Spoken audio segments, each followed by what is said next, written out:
주식 투자 심플하게 충분하게 스텝스. 안녕하십니까, 스텝 산사입니다. 오늘은 2024년 연간 전망의 두 번째 시간입니다. 지난 시간에 S&P 500의 밴드를 저희가 말씀을 드렸고 3,900에서 5,000, 그리고 밴드가 나오는데 상반기가 현재로서는 하반기보다 좋을 것 같다는 얘기를 드렸고요. 그 상반기가 하반기보다 좋을 수 있는 이유, 그리고 생각보다 주식이 나쁘지 않을 거라고 보는 이 경제적인 이유를 제가 설명을 드렸습니다.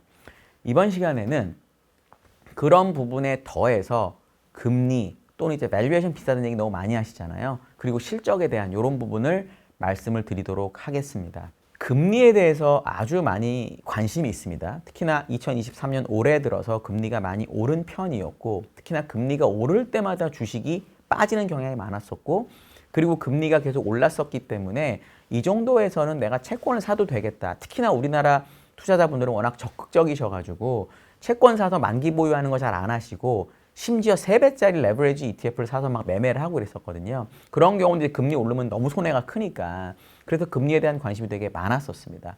이 금리는 밸류에이션의 근간이 되기 때문에 상당히 중요하고요. 저희가 지난 시간에 이제 밸류에이션의 근본이 되는 그 무위험 이자율을 4%라고 얘기를 드렸었는데, 가정을 그게 왜 나온 건지에 대해서 먼저 설명을 드려보도록 하겠습니다. 지금 미국의 기준금리는 상단이 5.5%입니다. 현재 5.5%고 점도표에 따르면 내년에 2번 정도 인하가 예정이 돼 있습니다. 물론 파월 의장이 11월 FOMC에서 점도표가 라이브일 거다, 매 분기 바뀌고 상황에 따라서 우리가 조정할 수밖에 없다고 얘기를 했지만, 어쨌든 현재로서 우리가 알 수 있는 점도표 상의 금리 인하 횟수는 2번이거든요. 그러면 내년의 기준금리가 5% 정도라는 뜻이 됩니다. 역사적으로 기준금리가 인하되는 구간에 10년물 채권금리가 보통 어디까지 내려갈 수 있었냐면 기준금리 마이너스 100베이시스 포인트까지 떨어졌었습니다.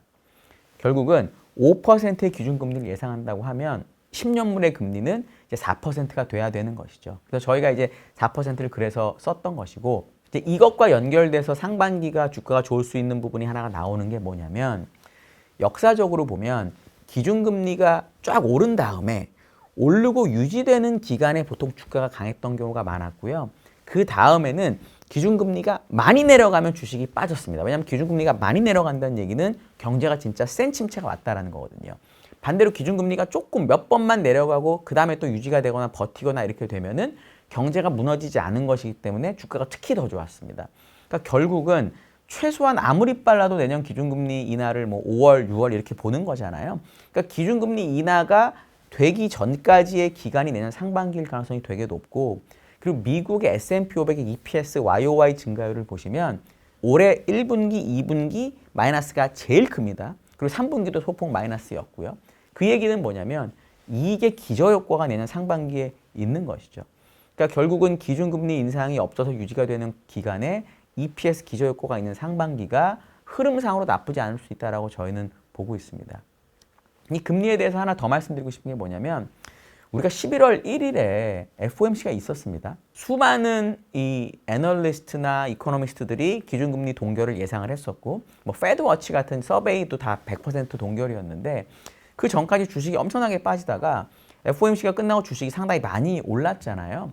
그러니까 이게 사실 논리적으로 말이 안 됩니다. 왜냐하면 FOMC 때 이미 기준금리 동결을 다 예상하고 있었기 때문에 예상하고 똑같은 말이 나왔다고 해서 주가가 오르는 건 좀 이해가 안 되잖아요. 제가 설명하는 건 이렇습니다. 12월, 1월, 뭐 3월 이때는 내년 대선이 가까워지기 때문에 금리 인상이 없을 거라고 사람들이 거의 확신을 했던 것 같고요. 물론 애널리스트들은 할 수 있다고 얘기를 하지만 투자자들은 아예 없을 거야 라고 생각을 해놓은 상태였기 때문에 물가가 높게 나오거나 이렇게 되면은 11월에 금리를 올리는 게 마지막일 거다. 그래서 11월에 금리를 진짜로 올리게 되면은 우리는 이제 채권 금리를 다시 생각해야 돼 라고 해서 10년물이 5%까지 갔던 거거든요. 근데 연준에서 이야기하기를 금리 11월에 안 올릴 거야 하면서 5.5가 정해지는 순간 순식간에 10년물이 4.5로 떨어진 거죠. 왜? 5.5에서 100bp 빼면 4.5%니까요. 그러니까 저는 기본적으로 지금부터 상반기까지의 기준금리 동결이라고 하는 이 부분은 매우 강력하게 시장이 인지하고 있다고 저는 봅니다. 그래서 거기에 EPS까지 맞물리게 되면 상반기가 하반기보다 일단은 좋을 수 있다고 보는 것이고요. 여기서 질문이 당연히 나올 수가 있는 게 10년물 금리가 4%가 된다고 하더라도 여전히 높은 거 아니냐. 예를 들어 4% 10년물 금리라면 채권의 PER이 25배가 됩니다. 그러니까 1 나누기 4%가 되는 거죠. 그러면 주식 PER은 아무리 높아도 20배 넘게 갈 수가 없는 거죠. 왜냐하면 주식은 채권보다 그래도 싸야 되니까요. 근데 주식의 PER이 20배라고 가정하면 EPS가 250달러가 나와야 5천이 되는 겁니다. 근데 아무리 뭐 지난 시간에 얘기한 것처럼 제조업이 좋아진다라고 해도 그래도 소비가 둔화되면 미국 안 되지 않아요? 금리 이렇게 높은데 될까요? 라는 질문이 있을 수밖에 없습니다.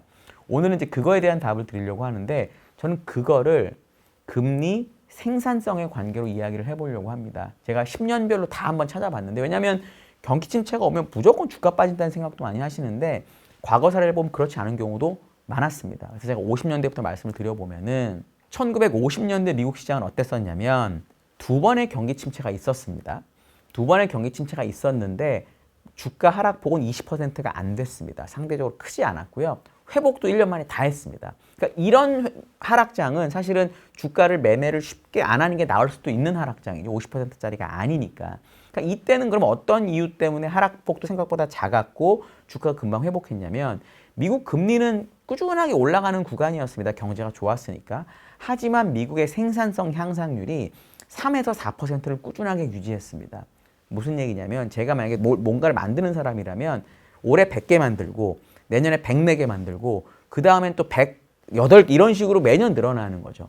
그러니까 똑같은 사람이 더 많은 생산을 할 수 있었기 때문에 기본적으로 경제가 더 많이 좋아지고 주가가 금방 올라갔던 거죠. 60년대는 어땠었냐면 이때도 두 번의 경기 침체가 있었습니다. 60년대 초반하고 60년대 끝에 요 딱 두 번 있었는데 놀라운 사실은 이 60년대 초반에 있었던 경기 침체 기간에는 주식이 안 빠집니다. 오히려 올랐고요. 언제 빠지냐 그러면 경기 침체가 지나고 케네디 대통령이 당선이 되면서 케네디 슬라이드라고 보통 표현을 하는데 그때 주식이 많이 빠졌습니다. 제 생각에는 50년대에 아주 주가가 너무 좋았던 편이었는데 새롭고 젊은 대통령이 나타나서 뭔가 변화를 줄 거라고 걱정을 하니까 또 냉전이 막 심화될 것 같으니까 주식이 많이 빠진 것이죠. 그러니까 사실 그때는 우리가 알고 있는 경제와 관련된 이슈로 주식이 빠진 것이 아니었습니다. 이때 한 15% 정도 이때도 빠졌었고요. 우리가 가장 잘 알고 있는 경기 침체가 왔을 때 주가가 빠지는 모양은 언제 나왔냐? 60년대 후반에 나왔습니다. 그때 정확하게 경기 침체가 진입할 때가 주가의 고점이었고 이게 70년 초반까지 빠지면서 30%나 주식이 오랜 기간 빠졌습니다. 그리고 반등하는데도 상대적으로 시간이 좀 걸렸고요. 이때는 왜 그랬냐면 금리가 2배 정도로 올랐습니다. 막판에. 근데 미국의 생산성 향상률이 빵이 됐습니다. 어떤 시기인지 생각을 해보면 69년, 70년인데요. 미국의 우드스탁 페스티벌이 60년대 후반에 있었습니다. 히피 문화 엄청나게 많을 때고 이 비틀스가 LSD를 주제로 한 노래인 루시 인 더 스카이 인 더 다이아몬드를 만들었을 때입니다. 그러니까 미국이란 나라가 베트남전에 참전이 되면서 반전과 약간 이제 좀 무너지는 그런 모습이 있었던 거죠. 물론 군대로 많은 젊은 남성들이 징집된 것도 원인이 될 겁니다. 그러니까 그런 식으로 생산성을 늘릴 수 있는 요소가 전혀 없었기 때문에 금리는 올라가는데 그에 걸맞는 생산이 나오지 않았던 거죠. 그러니까 주가가 이제 특히 많이 하락했던 그런 시기였습니다. 70년대는 10년 단위로 끊어보면 가장 수익률이 안 좋았던 기간 중에 한 번입니다. 특히나 72년부터 74년까지는 50%의 주가 하락이 있었던, 그러니까 사실 역사적으로 보면 미국에서 몇 번 없었던 2008년 리만, 2000년에 IT 버블, 72년 요 세 번밖에 없었거든요. 그 대공황을 빼게 되면 그 중에 한 번이 있었던 때입니다. 이때 금리 엄청나게 올랐고 오일 쇼크 있었고 미국의 금태한 정지가 있어서 기본적인 달러 약세가 너무 심해졌던 시기입니다. 그러니까 이때 같은 경우가 생산성과 금리와 모든 게 다 악영향을 줘서 50%가 빠진 것이죠. 우리가 작년에 S&P 500이 25% 가까이 저점에 빠졌을 때 걱정했던 게 이런 그림이었습니다. 이때는 50이었고 이번 25가 됐던 이유는 뭐냐면 그때는 여기에 우리가 생각하고 있던 비슷한 모습에 훨씬 더 강한 유가 강세가 있었고요. 왜냐하면 오일 쇼크 그때는 쉐일이 없었으니까 거기에 금태한 정지까지 있었던 거죠. 그러니까 그 두 가지가 작년에 덜했기 때문에 그거보다는 덜 빠져서 반등을 했다라고 보시면 됩니다. 마찬가지로 70년대는 금리는 높은데 생산성이 아주 낮았던 시기예요. 사람들이 일도 안 하고 생산성 향상하는 도구도 별로 없었고 이런 상황이었다는 거죠. 그러니까 그 시기를 지금하고 비교를 만약에 한다면 그러면 지금도 주식이 안 될 수밖에 없는 그런 상황이 되는 것이죠. 저는 이따 말씀드리겠지만 지금은 70년대 같은 생산성 향상이 안 되는 시기는 아니라고 저는 보고는 있습니다. 80년대하고 90년대를 놓고 보면은 20년 동안 주식이 정말 많이 올랐습니다. S&P 500이 거의 한 열 몇 배 올랐던 거로 저는 기억을 하고 나스닥은 뭐 훨씬 더 많이 올랐고요. 이때는 경기 침체가 있긴 했는데 주가가 경기 침체 기간에 거의 안 빠지거나 빠져도 10% 정도밖에 안 빠졌던 엄청나게 강력했던 시간입니다. 오히려 87년에 블랙 먼데이 기간에 단기간에 30%가 빠지고 바로 반등했던 그런 시기가 있었던 거죠. 우리가 뭐 90년대 초반에 경기 침체가 있었고 80년대 초반에도 있었기 때문에 그런 때랑 비슷하다고 주장하는 분들도 가끔 있는데 그 얘기는 맞을 수 있지만 그런 식으로 경기 침체가 오면 주식은 안 팔아도 됩니다. 그러니까 70년대를 걱정하면서 주식을 파는 것까지는 제가 이해를 하겠는데 80년대하고 90년대를 걱정하면서 주식을 파는 건 주가 한 번만 그려보면 절대 아니다라는 걸 알 수가 있습니다.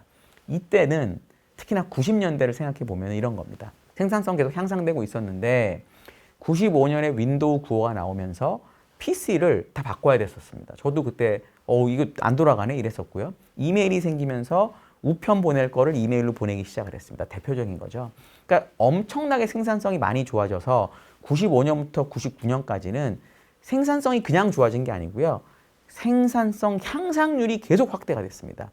올해 100개 만들고 내년에 102개를 만들었다면 내년에는 2개 플러스가 아니라 3개 플러스, 105개.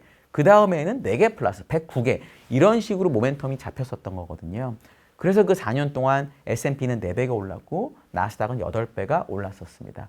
그러니까 기본적으로 금리가 그때 되게 높게 유지가 됐음에도 생산성이 좋아졌기 때문에 밸류에이션도 엄청나게 많이 좋아지고 주가도 엄청나게 올랐습니다. 물론 그래서 IT 버블이 오서 주식이 많이 빠지긴 했지만 어쨌든 지금이 94, 95년이나 걱정된다고 얘기하는 분들도 있는데 외환위기가 2년 있다 왔으니까 그러기에는 2년 동안 주식이 너무 많이 오른다는 거죠. 그러니까 그런 식으로 생각을 할 수 있는 거고요. 지금은 어떠냐? 미국은 밸류에이션이 올라가거나 생산성이 좋아지거나 하려면 어떤 게 필요하냐면 IT 하드웨어 투자가 GDP 대비 늘을 때 그런 일이 생겼었습니다. 특히나 80년대, 90년대 대표적으로 그랬었는데요. 소프트웨어는 계속 늘어났기 때문에 변수가 아니고 변수가 됐던 건 이 IT 하드웨어 투자입니다. 올해 5월 달에 엔비디아가 실적 발표를 했을 때 사람들이 왜 이렇게 열광을 했을까요? 그동안에 소프트웨어에서 무슨 뭐 알파벳이니 마이크로소프트 이런 데서 계속 AI 투자를 한다라고 했는데 그건 다들 그냥 그런가 보다 했었습니다. 그런데 엔비디아 하드웨어를 제공하는 물론 반도체를 직접 만들지는 않지만 하드웨어를 제공하는 기업이 우리의 하드웨어 제품이 너무 잘 팔려요 라고 얘기를 하니까 이게 진짜 투자라고 생각을 했다라는 거죠. 지금 미국의 IT 하드웨어 GDP 대비 투자가 계속 감소하고 있는데 이게 만약에 95년부터 95년까지 하드웨어 투자를 늘리는 방향으로 간다면 장을 70년대가 아니라 90년대처럼 만들 수가 있는 거죠. 물론 이거는 불 케이스이기 때문에 하반기 계속 지나가면서 봐야 되긴 하겠지만 지금 가능성으로는 70년대보다는 베어 케이스보다는 불 케이스 가능성이 더 높다라고 저는 생각을 합니다. 기본적으로 재고, 생산, 캐파, 이 사이클, 제조업 사이클하고 이 IT 하드웨어 투자를 묶게 되면은 그럼 지금의 상황은 70년대처럼 처지는 상황이라기보다는 80년대, 90년대처럼 올라가는 상황일 가능성이 높다라고 저는 생각을 하고 있습니다. 그래서 그게 저희가 이제 내년 장, 특히 상반기를 나쁘게 보지 않는 또 하나의 이유라고 보시면 될 듯합니다. 저희가 이제 다음 시간에는 이제 좀 종목 얘기를 좀 드리려고 해요. 그건 제가 이제 책을 좀 보면서 할 것 같은데 저희는 기본적으로 이런 재고, 생산, 그리고 생산 능력, 거기에 이제 생산성 향상이라고 하는 IT 하드웨어까지 묶고 있기 때문에 좋아하는 업종이나 지역이 중국 같은 지역이거나 미국의 IT 하드웨어, 뭐 이런 쪽을 좋아하고 스마트폰, PC 밸류체인을 좋아하거든요. 그런 쪽을 리포트에 많이 썼기 때문에 어떤 종목들이 있는지를 제가 보면서 다음 시간에 말씀드리도록 하겠습니다. 감사합니다.